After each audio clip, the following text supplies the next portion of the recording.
the Alumni Merit Award, and I'm very humbled by that honor, and I thank you very, very much. You know, coming back to Ann Arbor, though, this time of year is really fun.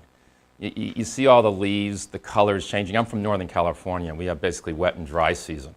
So although you might complain about winter, we don't really get the 4 seasons. And it's just fabulous to have that feeling in the air. I mean, the air just feels different.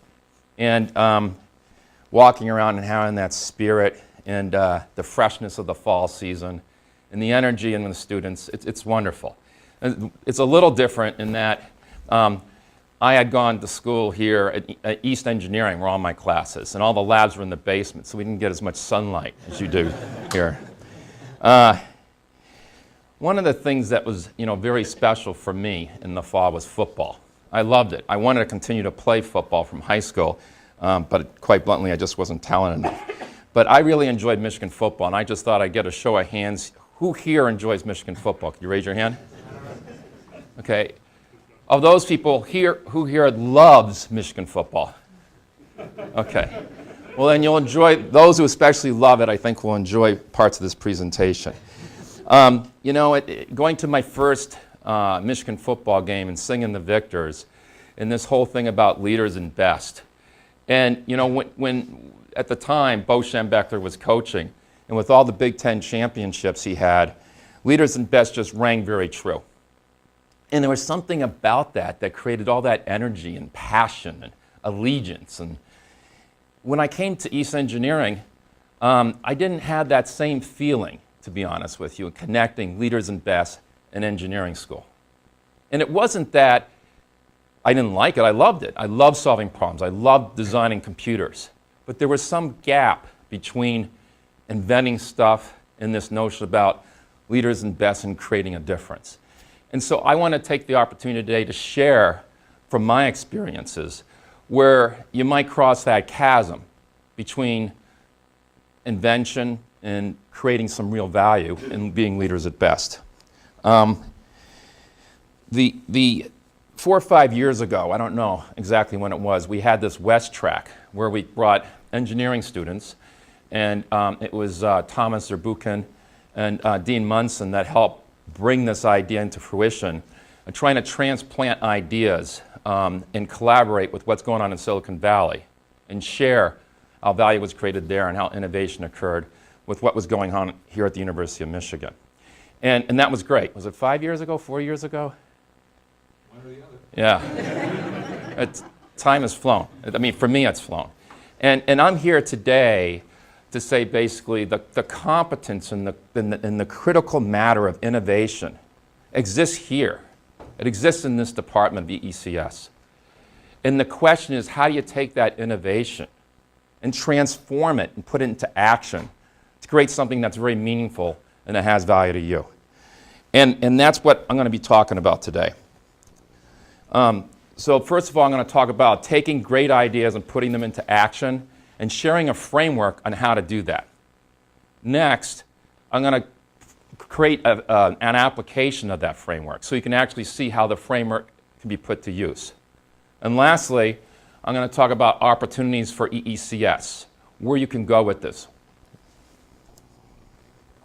What is value creation? I think you first have to define success for you. Success might be being the first one in your family to get a college degree. Success might be for you filing your first patent. Success might be for you reading The Little Engine That Could to your grandchild. It could mean different things. And success is very personalized based on what's important to you. And when we talk about value creation in this discussion, in this context, I'm using it to mean an impact on others. The ability to change someone else's behavior and their life so that they have incremental benefit that's sustainable benefit without very much effort at all. And of course, being an engineer, I had to use a formula. And I think that the formula that I like to introduce to you today, and I'll define each one of these terms in this framework, is disruptive innovation added to or combined with creative destruction equals value creation. Okay? Now, Creative destruction is a term that's been used for a couple hundred years. Sociologists from Germany, it was followed up by an economist in Austria, and then you find it in business schools and a lot of rhetoric, but it was really started back thousands and thousands of years ago in the Hindu belief of Shiva. If you know of anything with the god of Shiva, represents the duality of both destroying and creating. And there's this cycle, the notion of a cycle of destruction leads to creation.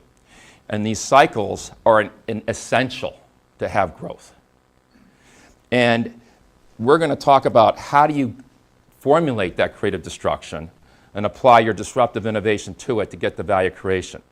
And there's basically 3 different concepts that I would suggest are required in order to come up with creative destruction. First, culture. Second, passion. And the third, expertise. And it's not 1 or 2, but all 3 of these combine and how they overlap. And when they overlap, combine with disruptive innovation, that you get true value creation. And when you do that, you get leaders invest. Okay? What's expertise? I would argue that expertise is a lot more than skill. Denard Robinson is on the cover of magazines, is talked about in the news, the sportscaster being a Heisman Trophy candidate. He didn't even start last year as quarterback. Is he running faster than last year? Is he taller than last year? What's changed? I think what's changed is he has a lot of experience. He takes the skill and with a lot of reps, doing something very, very well, is perfected it with experience that then becomes intuition. And that leads to expertise. So I define expertise to be something very, very different than that of just plain skills and experience. Before I leave that, I wanted to share something about expertise personally. And when I work through this, I'm going to give examples of Michigan football and then personal examples of myself on how the model works. When I was working on my graduate degree, John Hayes sponsored Larry Riggi and I, who were students together, on fault-tolerant computing. And basically, we came up with an algorithm and a thesis on how to prevent a system failure from any single point of failure. And we enjoyed working on that project together. We actually worked really, really hard on that project because it was more of a pride thing than anything else than a grade. But then when I left the University of Michigan, I actually did not become a computer designer, believe it or not. And I went into management, and I went to a management development program. I'll talk more about that in a little bit. But, you figure, how could you ever use this? And not only did I go into this management development program at AT&T, which rotated you through different assignments, different functions of the business to gain experience, and they typically put you into real trouble hot spots to fix and then go on to the next spot. And that alone kind of created some distance with me and some of my professors here because it was like, we trained you to be this great computer architect and now you're wasting all that skill. And that was the feeling probably I had more than they had, but I felt a little distant. And then one of the rotations I went into was in sales. And then when I went into sales, I have to say I felt like I was banished for a while.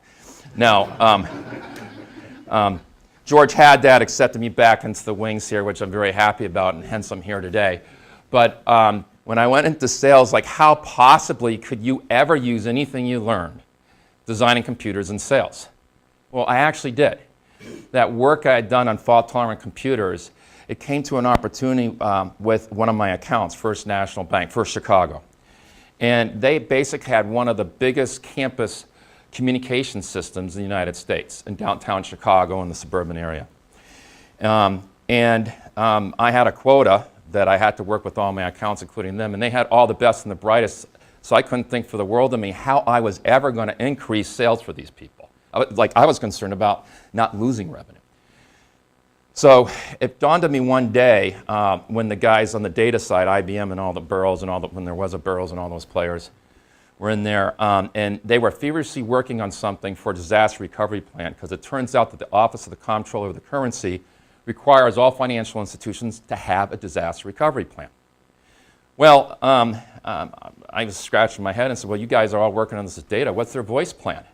So I went to the guy in charge of all voice. I said, what is your voice data recovery plan? He goes, what do you mean? And it dawned on me that, you know, the computer systems went down all the time. They actually had downtime plan outages. It was part of an operating behavior. We're planning downtime. You don't have to work for this hour. But if you ever picked up the phone and you didn't get dial tone, it'd be considered like there must be a war going on. You just always expected dial tone. It was very reliable.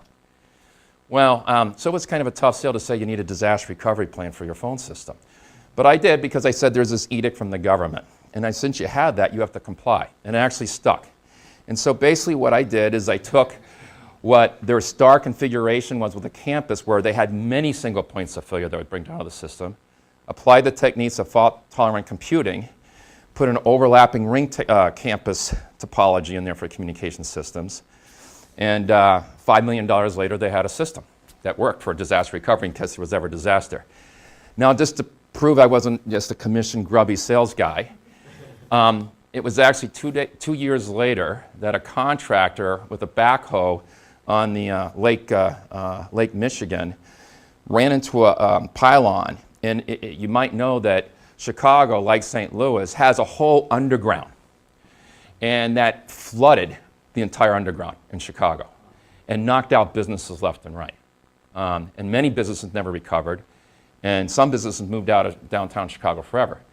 But I'm happy to tell you that that communication systems, other than the one node that went down that got flooded, continue to work. So the moral of the story is that although I developed that expertise, that skill of fault-tolerant computing, until I had an environment or experience set that I could apply that to, it really wasn't an expertise. So it requires both. Okay, next is culture. I have a question. Well, first of all, I have to say, when I was in engineering school, I don't think culture was ever mentioned. I don't think the word ever came up. And I'm not saying that's what going, because I got that engineering brochure, and that was brilliant. I mean, the combining of the disciplines with the arts, and also I see there's real culture going on here and intermingling between the disciplines, which I think is great. But that wasn't the case in the basement of East Engineering. So, to me, there was, you know, the football team oozed and oozed of culture. And that really impacted me and had a great, lasting, formative experience on me because I see what culture can do. And I'm going to show you an example right here, but before I do, does anyone know here why this banner got put up? I think it shoved after his first year, so many of the players were quitting because it's so tough in the camp and the training that he put that up to say, well, if you remain, you're going to be... That's the right answer. There's a winner. That's right. That's great. A lot of people don't know that. They think it's a takeoff in Notre Dame, like play like champions today. It was because he was losing players. He couldn't keep the team together. And so he developed a speech that you might have heard of that I'm going to play for you right now, which was talking about not the individual, because he had a lot of great athletes, but they were going other places because they wanted to be greater, and they didn't feel great.